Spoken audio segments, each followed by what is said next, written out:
तो एपिसोड 2 की स्टार्टिंग होती है एमा के एक नाइटमेयर से, जिसमें वो कोनी की डेड बॉडी मॉन्स्टर के डाइनिंग टेबल पर देखती है। ये देखकर उसकी नींद खुल जाती है और अब वो मॉन्स्टर्स के साथ साथ मोम से भी डरने लग गई थी। फिर नॉर्मन एमा को समझाता है इन दोनों को नॉर्मल रिएक्ट करना होगा, नहीं तो मोम को पता चल जाएगा कल रात यही दोनों बाहर गए थे।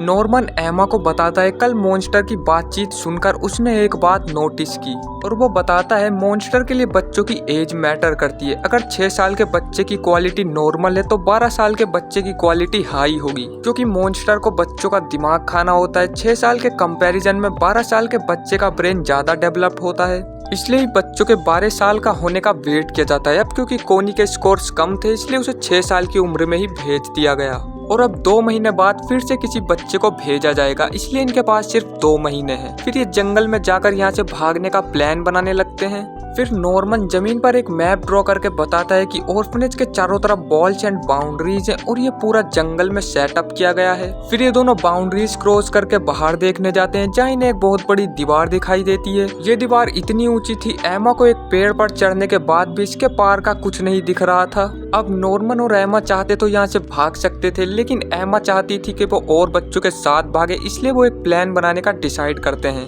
जिसके बाद हम देखते हैं मार्क नाम का एक छोटा बच्चा मोम को बताता है कि उसकी दोस्त नायला फॉरेस्ट में कहीं गुम गई है। फिर मोम स्माइल करती हुई अपने पॉकेट से एक वॉच निकालती है और कुछ ही मिनटों में नायला को ढूंढकर वापस ले आती है। ये देखकर नॉर्मन और एमा समझ जाते हैं कि मोम की वॉच में कोई ट्रैकिंग डिवाइस है और शायद हर बच्चे के अंदर एक ट्रैकर है।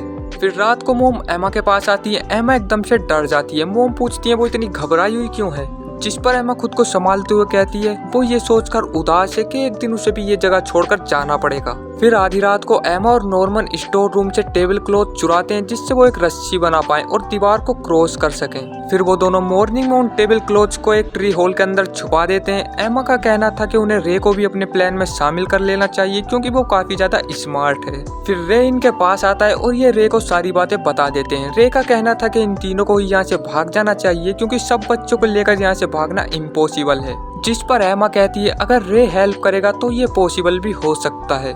फिर शाम हो जाती है और मोम बच्चों को सिस्टर क्रोन से इंट्रोड्यूस करवाती हैं, जो यहाँ केयर टेकर काम करने आई थी। वो अपने साथ एक बच्ची को भी लाई थी जिसका नाम था कैरल, जो कि कोनी की जगह आई थी। अब एमा और नॉर्मन टेंशन में आ जाते हैं, क्योंकि उन्हें मोम के साथ साथ सिस्टर का भी ध्यान रखना होगा, और ये एपिसोड यहीं पर खत्म हो जाता है। तो अगर आपने अभी तक इसका पहला एपिसोड नहीं देखा है तो जल्दी से जाकर देख लो, लिंक आपको डिस्क्रिप्शन में मिल जाएगा। हम आपको मिलते हैं बहुत जल्द किसी नए एपिसोड के साथ।